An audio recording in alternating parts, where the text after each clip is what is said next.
కొడుతున్నారు, బెదిరిస్తున్నారు. ఇప్పుడు ఇక్కడ నిలబడ్డ ఆయన ఏమంటాడు, ఇక్కడ నాకు వ్యతిరేకంగా ప్రచారం చేసే బీఆర్ఎస్ ఓడు ఒక్కడొక్కడు ఎట్లా జూబ్లీ హిల్స్ దాటుతాడో నేను చూస్తా అంటున్నాడు. అంటే ఆయనకు రాసిచ్చి ఆయన రాజ్యం ఇది, ఆయన గుండాగిరా, ఆయన రౌడీగిరా, సంపుతాడట. సంపుతావా బిడ్డ? నీ జేజమ్మ రేవంత్ రెడ్డి తుపాకీ పట్టుకొని వస్తేనే మేము భయపడలే. తెలంగాణ పోరాటంలో మా మీదికి మీ దరిద్రపోతు ముఖ్యమంత్రి, మీ చాతగారి ముఖ్యమంత్రి, ప్రజలకు ఒక మేలు లేని ముఖ్యమంత్రి, పొద్దున్నేస్తే ఢిల్లీకి ఊటలు మోసే ముఖ్యమంత్రి, పోయే విమానం ఎక్కే విమానం ఆసు వచ్చినట్టు తిరిగే ముఖ్యమంత్రి, ప్రజలను పట్టుకొని తిట్టే ముఖ్యమంత్రి, నోరు తెరిస్తే బూతులు మాట్లాడే ముఖ్యమంత్రి, ఇంగ్లీష్ రాదని పెద్ద బాధ, అడ్డమైన ఇంగ్లీష్ మాట్లాడుతుంటాడు, ఏడబడతాడు. అరే తెలుగులో ఏడవచ్చు కదా, ఎందుక ఇంగ్లీషు రాని English. This is chain reaction అని నేను మాట్లాడా విదేశాలలో పోయి, అది నవ్వరోలేదు. ఇంకేమంటాడు, దిల్సుఖ్ నగర్ లో విమానాలు తయారైతాయట. ఓసారి చెప్తున్నాడు, హైదరాబాద్ లో సముద్రం ఉన్నదట. పిచ్చి తుగులెక్కంటే అధ్వానం తయారయ్యాడు కదా. ఈ పిచ్చి పిచ్చి మాటలు ఉద్యోగులు పోయి, అయ్యా మాకు ఈ డిఏ రావాల్సింది అని అడిగితే ఏమంటున్నాడు, ఏ లేవయ్యా, ఏం చేస్తారు, నన్ను వండుకొని తింటారా, కోసుకొని తింటారా? అరే మేము నరమాంస భక్షకులమా? నిన్ను కోసుకొని తినేటందుకు మేము నరమాంస భక్షకులమా? ఏం మాట, ఒక ముఖ్యమంత్రి ఇట్లా మాట్లాడొచ్చా? చివరికి తెలంగాణ పరువు తీస్తూ 6 గ్యారెంటీలు అమలు చేసే తెలివి లేక అప్పు ఆడ ఉడతలేదు. అప్పు కోసం నేను అడగబోతే దొంగ చూసినట్టు చూస్తున్నారు. తెలంగాణ ముఖ్యమంత్రి వస్తే చెప్పు కూడా ఎత్తుకపోతాడని చూస్తున్నారట. ఇంత అధ్వానంగా ఒక ముఖ్యమంత్రి మాట్లాడొచ్చా? వాళ్ళ ఎమ్మెల్యేలే చెప్తున్నారు, ఎన్ఎం శ్రీనివాసరెడ్డి చెప్తున్నాడు, ఎమ్మెల్యేలకు డెవలప్మెంట్ ఫండ్ లేదు. ఈడ కాంగ్రెస్ అభ్యర్థి ఏమో నేను జూబ్లీ హిల్స్ డెవలప్ చేస్తా ఉంటాను. ఆడ ఎన్ఎం శ్రీనివాసరెడ్డి చెప్తున్నాడు, ఎమ్మెల్యేలకు 1 పైసా ఇస్తలేడు. 150 కోట్లు కూడా తెస్తాడు. 150 కోట్లు కాదురా నాయన, తులం బంగారం ఇస్తామన్నారు కదా, అది చూద్దాం. నీకు దమ్ముంటే 4000 పింఛన్ చేస్తామన్నారు కదా, 2 ఏళ్ళ ఎందుకు చేయలే? ఇంకా ఎటువా మహాలక్ష్మి 2500 ఎటువైనాయి? మహాలక్ష్మి బిడ్డ, మహాలక్ష్మి అని 2500 ఎగ్గొడితే ఈ ఆడోళ్ళంతా మహాకాలు అవుతారు. జాగ్రత్త రేవంత్ రెడ్డి, మహాకాళులై నీ ఎంబడి పడతారు. వీళ్ళందరూ కూడా ఏమి విడిచిపెడతారు అనుకున్నావు?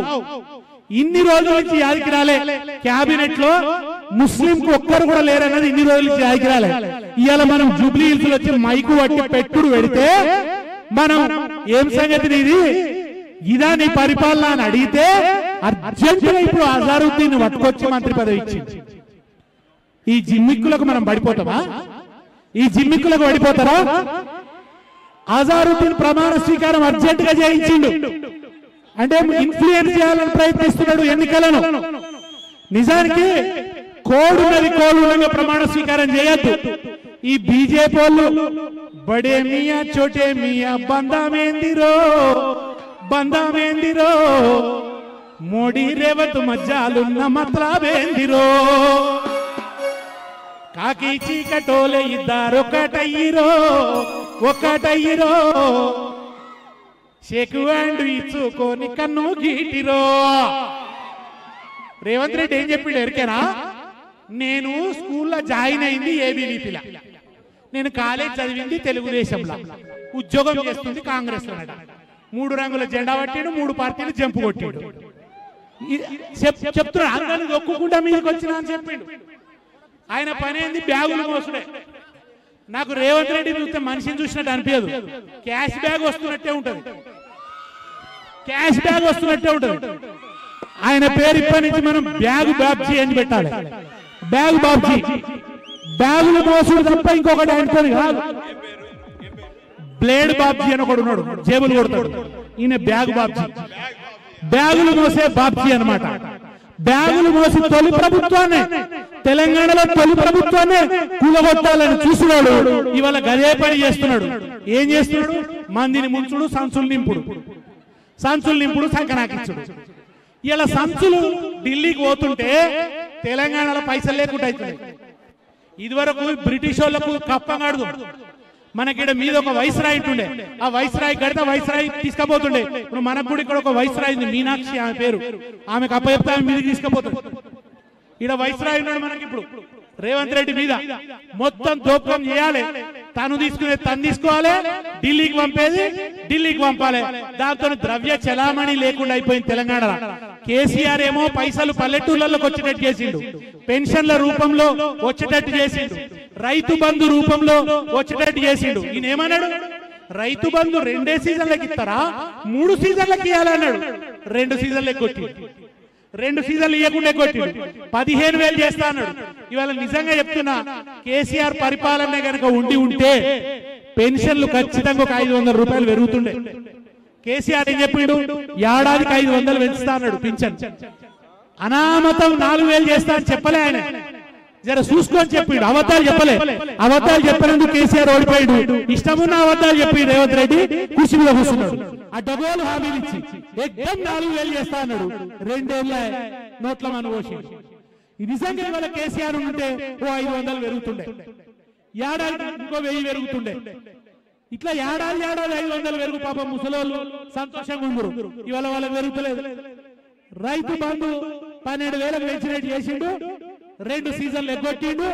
ఎలక్షన్ల ముందట ఇప్పుడు స్థానిక సంస్థల ఎన్నికలు ఉంటాయేమో అనుకుని మొన్న వేసిండు. మళ్ళా ఈ ఎన్నికలు అయిపోయాక ఎత్తడో అయ్యాడో ఏమైనా అయ్యాక తెలియదు. చెప్పిన ముందే ఏత్తడో ఏం చేస్తాడో తెలియదు. కనుక అది అగాధమైపోయింది. ఇవేవి చెయ్యలేక, ఇవేవి జాతరాక, పైసలు గ్రామాలలోకి రాక ఇవాళ ద్రవ్య చలామణి లేకుండా పైసలు లేకుండా అయిపోయినాయి మార్కెట్లో. ఫలితం ఏమైపోయింది, రియల్ ఎస్టేట్ డామ్ పగిలిపోయింది. కేసీఆర్ పచ్చగా ఉండే అన్ని వ్యాపారాలు కలకల్లాయి. ఇలా హైదరాబాద్ ఎక్కడైనా ఎట్లుందండి, అంత చల్లగా ఎందుకో నడపలేదు, పైసలు లేదు మార్కెట్లో అంటారు. పాప ఏమైనా బిడ్డ పెళ్లి ఇంత ప్లాట్ అమ్ముగా ఉంటాము. ఘోరమైన పరిస్థితి, భూముల రేట్లు పడిపోతున్నాయి, ఏ వ్యాపారం సరిగ్గా నడుస్తలేదు, ఎవరి చేతిలో పైసలు ఇస్తలేవు. చివరికి చెత్త ఎత్తి పోసే ట్రాక్టర్ల డీజిల్ కూడా వస్తున్నాడు. ఇంట్లో మన డీజిల్ శాతనైతలేదు రేవంత్ రెడ్డికి. గది ఇవాళ రేవంత్ రెడ్డి పరిపాలన, అది ఇవాళ ఈ శాతగాని పరిపాలన. నేను అక్కడ పోయి సినిమా కార్మికులకు చెప్తున్నాడు, సినిమా వాళ్ళు అసలు టికెట్ల రేట్లు పెంచని అన్నాడు. మొదలు ఏమన్నాడు, టికెట్ల రేట్లు పెంచొద్దు, ఎట్లా పడతా అన్నాడు. పవన్ కళ్యాణ్ హరిహర వీరమల్లు అనగానే రేవంత్ రెడ్డి గొంతులో ముళ్ళు దిగింది.